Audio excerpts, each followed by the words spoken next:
नमस्कार दोस्तों, shine through knowledge YouTube channel पर मैं आप सभी का हार्दिक स्वागत करता हूं। अगर आप हमारे चैनल पर नए हैं तो कृपया करके इसे सब्सक्राइब करें। अगर आपको हमारी वीडियो अच्छी लगती है तो इसको लाइक करें, कमेंट करें और अपने दोस्त। अब मैं आपको गुरु नानक देव जी से रिलेटेड कुछ कहानियाँ बताऊँगा, ठीक है। तो आइए शुरू करते हैं कहानियाँ। तो जब गुरु नानक देव जी छोटे थे तो उनके गले उनसे पंडित जी ने कहा जनेऊ धारण करने के लिए।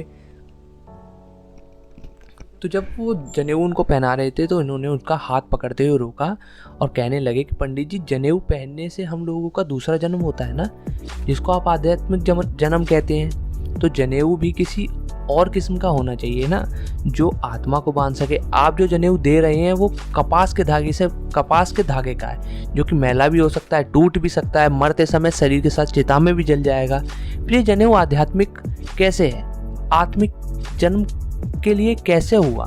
तो उन्होंने जनेऊ धारण नहीं किया।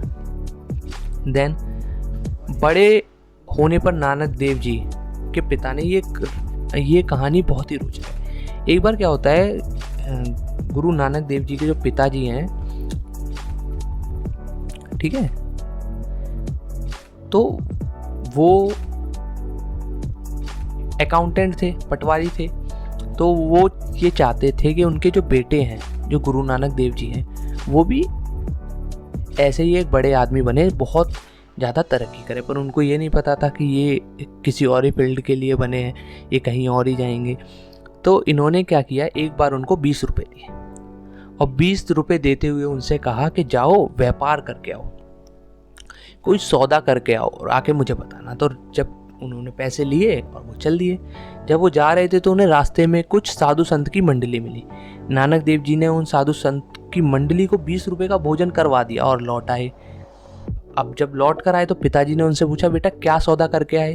तो उन्होंने कहा कि मैंने साधुओं को भोजन करवाया, यही तो है सच्चा सौदा। ठीक है। देन थर्ड कहानी है, गुरु नानक देव जी जनता को जगाने के लिए धर्म और प्रचारकों को उनकी खामियां बतलाने के लिए अनेक तीर्थ स्थान पर पहुंचे और लोगों से धर्माद्धता से दूर रहने का आग्रह किया। उन्होंने कहा पितरों को जो भोजन यानी मरने के बाद कराए जाने वाला जो भोजन है उसका विरोध किया। क्यों किया? उन्होंने कहा कि मरने के बाद दिया जाने वाला जो भोजन है वो पितरों को नहीं मिलता। उससे बढ़िया ये है कि आप अपने जीते हुए अपने माँ बाप की सेवा करें। ठीक है। देन सदगुरु जी तीर्थ स्थान के लिए इकट्ठे हुए श्रद्धालुओं को समझाते हुए कहा, एक बार क्या होता है, गुरु नानक देव जी तीर्थ स्थान पर जाते हैं तो वहाँ पे बहुत सारे श्रद्धालु थे। तो उनको समझाते हुए गुरु नानक देव जी कहते हैं, जब वो वहाँ पे स्नान कर रहे होते हैं, कि मन मैले सब कुछ मैला, तन धोते मन अच्छा न हो। अर्थात अगर हमारा मन मैला है तो हम कितने भी सुंदर कपड़े पहन लें, अच्छे से तन को साफ कर ले, बाहरी स्नान, सुंदर कपड़े, इससे हम संसार को तो अच्छे लग सकते हैं मगर परमात्मा को नहीं, क्योंकि परमात्मा हमारे मन की अवस्था को देखता है। उन्होंने फिर कहा, अंतर मैल जे तीर्थ नावे, तिसु वैकुंड न जाना, लोग पतिगणे कछु न होई, ना ही राम अजाना। अर्थात सिर्फ जल से शरीर धोने से मन साफ नहीं हो सकता। तीर्थ यात्रा की महानता चाहे कितनी भी क्यों ना हो, तीर्थ यात्रा सफल हुई या नहीं इसका निर्णय कहीं जाकर नहीं होगा। इसके लिए हर एक मनुष्य को अपने अंदर झांक कर देखना होगा कि तीर्थ के जल से शरीर धोने के बाद भी मन में निंदा, ईर्ष्या, धन लालसा, काम, क्रोध आदि कितने कम हुए। ठीक है। एक बार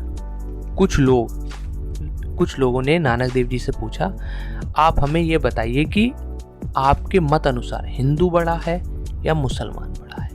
सदगुरु जी ने उत्तर दिया, अवल अल्लाह नूर उपाया कुदरत के सब बंदे, एक नूर से सब जग उपजा, को भले को मंदे। अर्थात वो कहते हैं कि सब बंदे ईश्वर के पैदा किए हुए हैं, न तो हिंदू कहलाने वाला रब की निगाह में कबूल है, न मुसलमान कहलाने वाला। रब की निगाह में वही बंदा ऊंचा है जिसका अमल नेक है। जिसका आचरण सच्चा है। बेसिकली वो इंसानियत को दर्शाना चाहते थे। ठीक है, उन्होंने ये बोला कि ना हिंदू बड़े हैं, ना मुसलमान बड़े हैं, ना सिख बड़े हैं, ना ईसाई बड़े हैं। उन्होंने कहा सबसे बड़ा जो है वो धर्म, जो सबसे बड़ा धर्म है वो इंसानियत का धर्म है। ठीक है, इस तरह एक बार क्या होता है, गुरु नानक देव जी एक अपने शिष्यों के साथ भ्रमण कर रहे होते हैं, तो वहाँ पे इनके शिष्यों को प्यास लगती है। तो गुरु नानक देव, वहीं पे एक पास में गांव होता है, तो गुरु नानक देव जी कहते हैं कि चलो यहाँ पे चल के पानी वानी विश्राम करते हैं थोड़ी देर और पानी वानी पीते हैं। ठीक है, तो अब क्या होता है, गुरु नानक देव जी अपने शिष्य को आदेश देते हैं कि जाइए वहाँ पे, और वहाँ पे अब्दाल नगर पहुँचे। अब्दाल नगर जाते हैं और वहाँ पे कांदारी नाम का एक फ़कीर रहता था, तो वहाँ पे जाते हैं और उससे बोलते हैं कि जाइए उससे पानी लेके आइए। उसके पास एक कुआं था। ठीक है, जब वो वहाँ पे पानी मांगने जाता है तो वो वहाँ पे पानी देने से इनकार कर देता है, मना कर देता है और कहता है कि ये पानी पैसे से मिलेगा, आप मुझे पैसा दीजिए, मैं आपको पानी दूंगा। तो वो गुरु नानक देव जी के पास आता है, उनसे कहने लगता है कि वो तो पैसा मांग रहा है। फिर वो कहते हैं कि जाओ एक बार और बोल के आओ। जब वो फिर से जाते हैं तो वो फिर से मना कर देता है। ऐसे 2-3-4 बार कहने के बाद भी वो मना कर देता है, क्योंकि वो बहुत लालची इंसान था। वो पैसे मांगता है, किसके बदले? पानी के बदले। तो गुरु नानक देव जी कहते हैं कि कोई बात नहीं, चलो। तो जब गुरु नानक देव जी क्या करते हैं कि वो कहते हैं कि चलो अब जो भगवान करेंगे वो होगा, तो वो क्या करते हैं, वो गड्ढा खोदना शुरू कर देते हैं। वो एक गड्ढा खोदना शुरू कर देते हैं, तो वो जैसे ही थोड़ा सा गड्ढा खोदते हैं उसमें पानी आने लगता है और एकदम साफ पानी आने लगता है। ठीक है, जैसे जैसे इस गड्ढे में पानी भरता रहता है, वैसे वैसे जो सामने कुआं था उसमें से पानी कम होने लगता है, बिल्कुल कम हो जाता है, इधर पानी भर जाता है। तो वहाँ पे खड़े लोग बाग देखते हैं, तो वो इस चमत्कार को देखते बहुत प्रसन्न होते हैं। वो गुरु जी के चरणों में गिर जाते हैं। तो फ़कीर वहाँ पे देख रहा होता है, तो वो भी फ़कीर आके गुरुजी के चरणों में गिर जाता है, और तब गुरुजी ने उसे सत्य धर्म का उपदेश देकर यह वचन दिया कि तेरा भी दीवा सदा दहकता रहेगा। ठीक है, गुरु नानक देव जी का कहना था कि मनुष्य, ईश्वर मनुष्य के हृदय में बसता है। अगर हृदय में निर्दयता, नफरत है और निंदा है, पर निंदा है, क्रोध आदि विकार हैं, तो ऐसे मैले हृदय में परमात्मा बैठने के लिए तैयार ही नहीं हो सकते। सदगुरु जी का कहना था कि सदगुरु जी ने लोगों को सदा ही नेक राह पर चलने की समझाइश दी।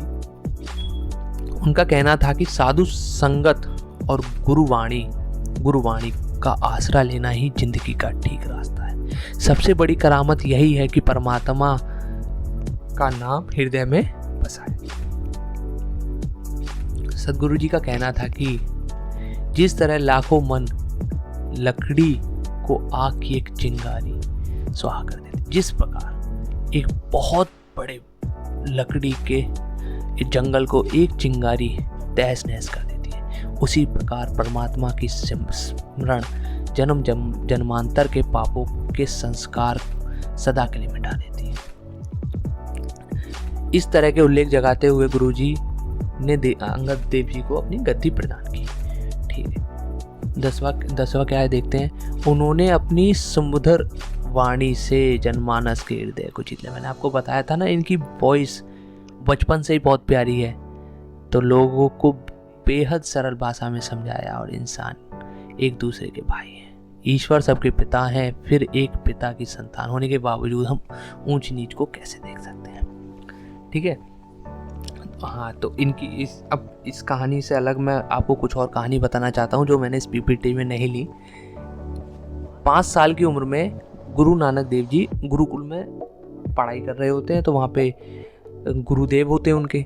गुरुदेव उनसे कहते हैं, पहले क्या होता था, पेड़ के नीचे बैठ के पढ़ते थे, आज के जैसे स्कूल तो होते नहीं थे, तो पेड़ के नीचे पढ़ाई कर रहे थे। तो वहाँ पे गुरु नानक देव जी बैठे थे, तो गुरुदेव जो इनके गुरु जी थे उन्होंने इनको देखा और देख के गुरु नानक देव जी को बोला कि वर्णमाला लिखो। उन्होंने कहा वर्णमाला लिख कर दिखाओ। तो गुरु नानक देव जी पता है क्या लिखते हैं? गुरु नानक देव जी लिखते हैं the unity and oneness of God. वो लिखते हैं कि भगवान एक है, यूनिटी और वननेस ऑफ गॉड, सिर्फ एक ही परमात्मा है, परमात्मा सिर्फ एक है। तो इस बात को जब उनके गुरुदेव देखते हैं तो वो बोलते हैं कि मैं इस बच्चे को नहीं पढ़ा पाऊंगा, मैं इसको क्या ही पढ़ाऊंगा, ये तो बहुत ज़्यादा जानता है, ये इस उम्र में मेरे से बहुत ज़्यादा जानता है। गुरु नानक देव जी ने 1000 से ज़्यादा शब्दों की रचना की थी। गुरु ग्रंथ साहब ग्रंथ की रचना भी इन्होंने ही की। पंजाबी भाषा में जो ग्रंथ है उसकी रचना भी इन्होंने की। और आज के समय में आप लोगों ने बहुत जगह देखा होगा, जब